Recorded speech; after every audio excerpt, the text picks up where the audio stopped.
So let's say if the price of gasoline goes down by 20 cents, this doesn't lead always in every case, let's say every case for me or you or anyone else, to a particular quantitative response on our part in terms of our purchase of gasoline. So if the price goes down by 20 cents, it isn't that I always buy one more gallon every time I buy gasoline.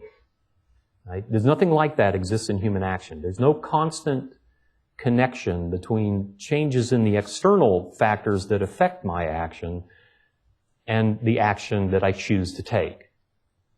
Okay, so there's no constancy. As Mises famously put it, everything in economics is a variable. There are no constants in human action. Now, if there are no constants in human action, then there can't be any functional analysis. Right? In order to do functional analysis, we have to have constants and variables. You have to write a function, right? Okay, well, functions always have constants and variables. And the constants permit you to do prediction and so on with the variables. So E is equal to mc squared, right? C squared is constant. And so we can, with a given energy, we can say what the mass would be, or vice versa. A given mass, okay, the energy converts in this fashion. So nothing like that can be done with utility, or with human action in general. Right? No demand functions. These don't exist. Why? Because every external effect, or every external cause, every external happening that occurs that influences the way I choose to act is assessed through my mind. I assess it, and then I choose to act accordingly. It isn't some sort of mechanical connection between the external factor, the price of a good, and my action. All of this passes through the mind. Right? The mind is judging everything in accordance with the suitability of action in attainment of the ends. Okay, now let me just mention again, as for those of you who are maybe a bit more advanced on this, what we'll talk about on Wednesday are the two ways in which the mainstream economists try to get around these restrictions on theorizing that stem from the logic of human action as we presented it, to try to establish some sort of mathematical treatment of economics. And basically these are two, with respect to utility, they're basically two. And one are quantitative representations of ordinal ranks. So we'll deal with those. And the other that you may be more familiar with if you've had some economic training at the principles level are indifference curves. So we'll talk about indifference curve analysis also on Wednesday. Okay, now a few other fundamental things, and then we'll go on to the higher level, to the price, the theory of price and how it's built upon this foundational analysis.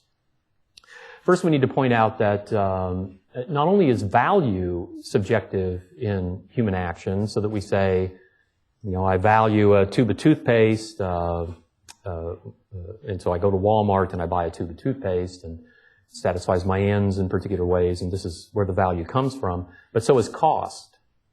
Because as we've seen, all action is predicated upon a choice between two alternatives.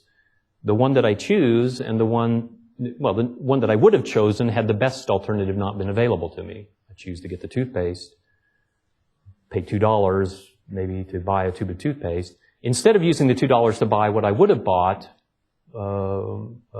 had I anticipated something more valuable than the tube of toothpaste, or if the tube of toothpaste would not have been available to me to purchase. So the cost too is fundamentally subjectively determined by me. There's no necessary objective cost that's imposed upon my action. I assess it mentally. I say, I buy the tube of toothpaste instead of a new notebook, and I subjectively value that notebook less than the tube of toothpaste. So we have to do the same thing, right? When we're spinning out the theory of cost, logically, we have to show how it's grounded in this fundamental principle of choice, of saying, I subjectively value this alternative, and the value I place upon this alternative is in my mind. It's the value I perceive to exist if I choose this course of action to attain a different end, to take my $2 and spend it towards something else. Okay, choice in action also then presupposes profit, right? If I'm choosing and one thing is more valuable than another, it presupposes a difference in value. It presupposes that I'm gaining when I choose. And this is the idea that we call profit, the concept of profit, right? When I act, I anticipate a gain. I'm giving up something I value less, I'm gaining something that I value more. And as Professor Salerno pointed out, one of the mistakes of the classical economists was to perceive profit in purely objective terms. Just monetary profit in the market, right? And that monetary profit in the market is very important, but it's really just a manifestation of a more fundamental principle of profitability. And this more fundamental principle, subjective profit or psychic profit, whatever you wish to call this, is inherent in any and all action. We only take an action when we anticipate that it will be profitable to us, that the course of action that we take is more valuable than the one that we give up. And of course, much more will be said about this later in the week. Or we could put this in a slightly different terminology. We could say that all action is economizing. Right? With a given means, we strive to attain higher valued ends. We choose them over the lower valued ends. And for a given end that we wish to attain, we strive to attain it with lower cost means. So given that we have a choice there too, right? In other words, in most of our actions, they can be attained with a different combination of means, with different sets of combinations of means. We would choose from among those different sets of means according to the value that we place upon them. I want to have my lawn mowed, let's say, and I can arrange productive factors in different ways to have my lawn mowed. I could do it myself with a push mower. I could buy a riding lawn mower. It's more capital intensive, right, and less labor. I could hire the neighborhood kid to do it. I could hire a lawn service to do it, and so on and so forth. And how do I choose? I choose based upon the subjective values that I place upon these different combinations of means. And I always choose what I anticipate to be the lowest cost method, subjectively, to me, what I consider to be the lowest cost method. Okay, this is economizing. This is the organizing principle. This is kind of the basic operational principle of human action. All human action is economizing. And then the last fundamental principle I want to mention, one that Professor Salerno went over, so we won't spend too much time with this, is the idea, once again, of imputed values. So here I've just given this little schematic to give us three different options about how we might see the direction of valuing of things. So this is Menger's, the top one is Menger's position. Value starts in our mind. Right? So we value an end. I want to have my lawn mowed. Then we value the consumer good by which this end can be attained, right? The value that the fundamental value that I have is, the beauty of the yard or whatever. And the consumer good is having the lawn mowed. And then from that value, I impute value to the factors of production. So I say, because I want to have my lawn mowed, I value a lawnmower. Because I want to have my lawn mowed, I value my labor allocated into this activity, the gasoline, and so on and so forth. So this is the Austrian view. Remember, this view stems logically. This just follows directly from the logic of ends and means. There's nothing particularly fancy about this or difficult about this. This just follows directly from the fact that all value of things in action must derive from the value of the end that's to be attained. All value begins with the value of the end. And therefore, value must be imputed back to the goods, right? The value could never be fundamentally moving the other way. At least not in the sense that value could be independently embedded in goods. Okay, well that's the second option here, right? This is the British classical system of valuing according to cost of production, or the labor theory of value in Ricardo's version, where producer goods have intrinsic value Value is assumed to be a property of the factor of production. An hour of labor has intrinsically, just like it has energy in it, it has also intrinsically, let's say, $10 of value. And so if I use 2 hours of labor to mow my lawn, the mowed lawn, the consumer good would have $20 would have a value of $20. Right? So the value here, the idea is that value is intrinsic to the factor of production, and then it's transferred to the consumer good by production. However much labor and other materials, factors of production I combine to make the consumer good, it then embodies this fundamental intrinsic value.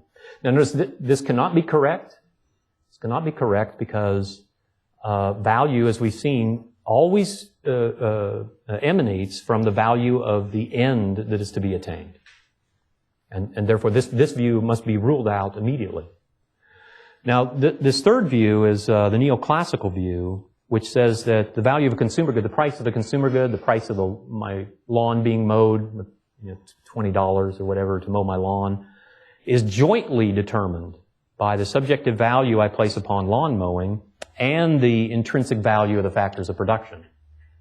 But you'll notice again that this is no better, right? This doesn't pass the first test of logic from Menger's position, which is that all value emanates from or begins with the value of the end that is to be attained. There cannot be any value in human action that doesn't come somehow from the value of the end to be attained. Because all uses of means are in human action are designed to do nothing but attain ends. And therefore their value must be in accordance with this, right? How could it be otherwise? How could there be some sort of independent value separate from the end that I'm attaining that imposes itself upon my mind, forces itself upon my mind to recognize that isn't related to the value of my end? No, I would reject that. I would choose against that, right? I would say, if the neighborhood kid came to me and said, look, my labor is intrinsically worth $50 an hour, I just say, okay, fine, go find some, go apply it somewhere else. And let it find its intrinsic value in my neighbor's yard or something. But not mine. I would choose against this. Okay? So this simply doesn't work. Now again, when we get to there's a more complicated step in this, right, that we wish to get to later. We won't develop it in this lecture. But it's precisely how does value get imputed to these producer goods? Right? That's an interesting question. And here's another instance where understanding the fundamental structure by which we bring meaning, the sort of conceptual structure by which we bring meaning to human action, is essential for reasoning correctly about complicated aspects of acting. Right? Because what the mainstream does in order to justify this mutually determined process, what Alfred Marshall did to justify this, is take this kind of superficial businessman's view. Right? He said, hey, look, if I'm a businessman and I'm running a lawn care service, these prices that I pay for the factors of production, the wages and gas prices and so on, are outside my control, right? They're just given to me by the market. There's no valuing here. They're just objective features of the world that I have to conform my actions to. That's a very superficial position to take, right? The question is, where do those prices come from? Where does the price of labor? Is it really just a feature of the world, like the energy of labor, or the calorie properties of gasoline or something? Well, no, it's not. It comes from human valuing. Okay, so this is again the step that we wish to show. Okay, so next then, let's go to the main task, which is the showing of this connection. How do we go now from what we've seen at the basic level about valuing and preferring and so on, to the more complicated level where we're talking about the determination of prices? How do we connect these two things? How do we derive the theory of prices from this beginning point?